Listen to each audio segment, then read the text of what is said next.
This is supposed to be a democracy, but too often, people who don't have our best interest in mind make the decisions that affect our lives. The actions taken by those in power have enormous consequences, a price that they themselves almost never have to pay. Knowing that I'm one of many people in this movement to change our country, I proudly shout that Black Lives Matter. But the key word in that phrase to me is lives, because that's what we're fighting for, our very lives. Our people are dying every day, whether it's under the knee of a police officer or by the gun of a police officer, or in a hospital bed suffering from the symptoms of COVID-19, or not in a hospital bed because they don't have health insurance, or dying because we're not making a living wage, causing us to live in poverty, the same poverty that drives some of us to rob, kill, steal, feed drugs to people in our own communities because we're just trying to live. And it's not just us, it's those immigrant children dying in cages. It's entire immigrant families that are dying while trying to cross the border to secure a better life for their families. This is not accidental, nor is it coincidental. What devastates me most is that there are people that we elected to serve us, all of us, that are creating and passing legislation that aid and abet in our deaths. Our country was once in a space where we were moving forward, slowly but surely, but it was happening. We weren't where we needed to be, but we were well on our way. We got to see the nation's first Black president, where stronger laws were passed to protect workers, where healthcare became affordable and accessible to all, where an economy was at its worst in history and got turned around to where many people were able to find gainful employment and start small businesses, and many other things that helped to move this country forward. Then came the Trump administration, an administration that is keeping their promise to make America great again. What that reads or translates to us is move this country backwards again. Not only are they working every day to reverse our progress, but the country is now in a space where our freedom of speech and right to assemble is becoming obsolete.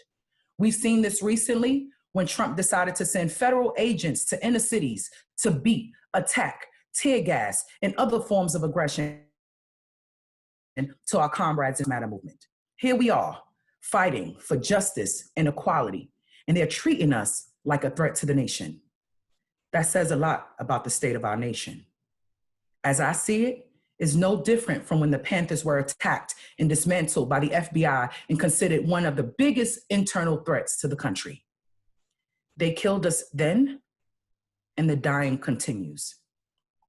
Where the hate crime surged to its highest level in 16 years, where white supremacists can march publicly in Charlottesville and attack and even kill people and be referred to as very fine people.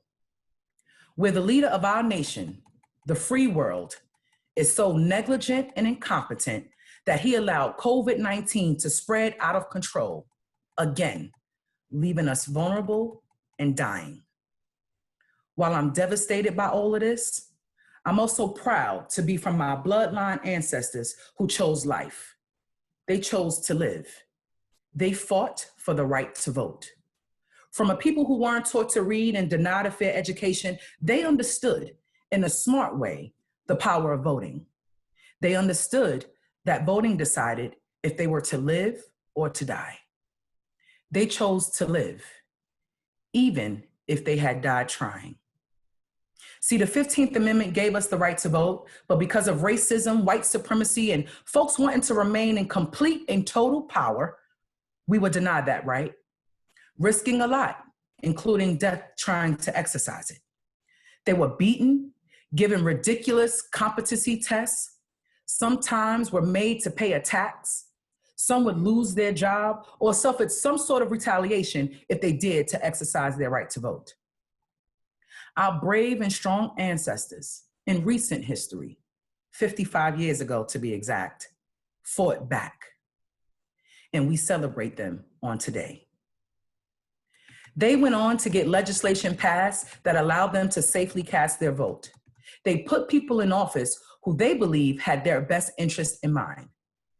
They voted for people who they believed would fight for their right to live. These times, sisters and brothers, sadly, are not much different than theirs. We must vote in our own best interest. We must vote for life. And because of the climate of this country, we need to do more than that. We must not only vote, but we must bring others to vote. We must make phone calls. We must knock on doors. We must volunteer in whatever capacity, and we must do it wherever it takes and wherever it must be done, because it's a matter of life and death. Some people might remember P. Diddy's 2004 Vote or Die campaign. And I remember it well because I really didn't understand it then. In my youth, I was like, is it really that serious? But now I know it is. And how dare us not vote? How dare we dishonor the ones that fought for us to have the very right to do so? I'm proud to introduce a sister that I've had the pleasure of working with in the Black Leadership Group of the International Union. This woman not only honored our ancestors by voting, she took it a step further and ran for a seat at the table herself. And she won. Madam Tyisha Walker-Meyers is the president of the New Haven Board of Alders, their equivalent to our city council. She is the highest ranking Black woman in New Haven city government. And not abandoning her union duties, she is also the chief shop steward of Local 35. Folks, there are many key state and local races taking place in this election cycle. That means there are so many places and opportunity for us to take power. And it's important that we do so. Please hear from Ms. Tyisha Walker-Meyers. Thank you. So it's really important to vote right now. And it's important to have Black workers at the table. We're the ones that go through the lived experience. And what better to have someone that lived it to be able to change it.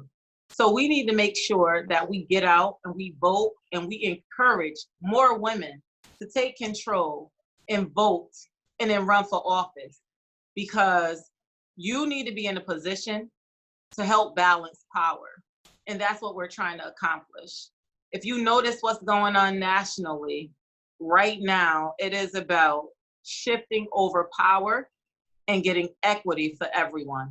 And that's what voting means, and that's why voting really matters. So I'm encouraging everyone to please get out that vote. So Ms. Tyisha, what was it for you that made you determine that you just had to run? Like, what was the importance for you to make you take that extra step and run for office? We're happy that you did. Led you to that place. So I decided to run for office because I actually represent the neighborhood that I grew up in. And I saw the changes in the neighborhood, and the person that was making decisions on behalf of our neighborhood was not taking into account workers. And I got really upset, honestly. They privatized the school custodians. There was a number of them that lived in our neighborhood, and I was the organizer. I started talking to the neighborhood, and before I knew it, I done organized his committee to vote against him and to vote for me. And I just took off running, and I went for it ever since. Because I believe if you're going to be in a position of power, you need to use it in a right way. And that is making sure that that power is evenly distributed. So that's why I ran. And I'm excited that I did. And that's what kept me here going on 10 years. And being the president of the Board of Alders is difficult, right? It's 29 other alders. But we stick together and we get it done for all of our neighborhoods. And I'm really proud to be a part of that team. We, as workers, we need to actually have a voice and be at the table. Because when we talk about the things that workers need, we live it every day. And we don't need a bunch of politicians that never walked in our shoes making decisions over our lives. So that's why I think it's really important to get workers involved in a movement to help people understand that we deserve one job to be able to take care of our families. And that's what we're out here doing in New Haven. And that's what we're going to continue doing, and encouraging everyone that we can to get out and vote and make sure that they're making a difference in their communities. Thank you so much. Like, I agree with you 100%. It's like, you're setting a fine example that we can reach those heights and run for office. People like us, women, Black women, workers, can absolutely get into that seat and make the changes that we like to see. So thank you for setting a fine example. We need more like you. Thank you. Before I make my exit, I must mention one other extremely important thing. It goes hand in hand with voting, and that's completing your census survey. You may not hear about it much, but I suspect that it's because, one, it only happens every 10 years, and two, perhaps they do not want us to hear about it or know the truth. But the truth is, in the last census, 1.5 million people of color were undercounted. That's 1.5 million humans who did not get considered in any math about how and where the government should spend our hard-earned tax dollars. That left $1.5 trillion in resources on the table. That's money that could have been spent on stuff like transportation, Head Start programs, WIC, Medicaid, Section 8 programs, and many other programs that serve our communities. It's also 1.5 million humans that were counted out when the district lines were drawn to determine who and how many persons should represent us in Congress. That's political power left on the table, and we can't afford to leave it there. It's in our hands, and it's our duty to make sure that we're counted. Do your census, vote. It goes hand in hand. Look at this map. We're on track to be undercounted yet again. And these are in places where Unite Here has locals. Let's do what we do best and push. It's on us. I'll leave you all with this.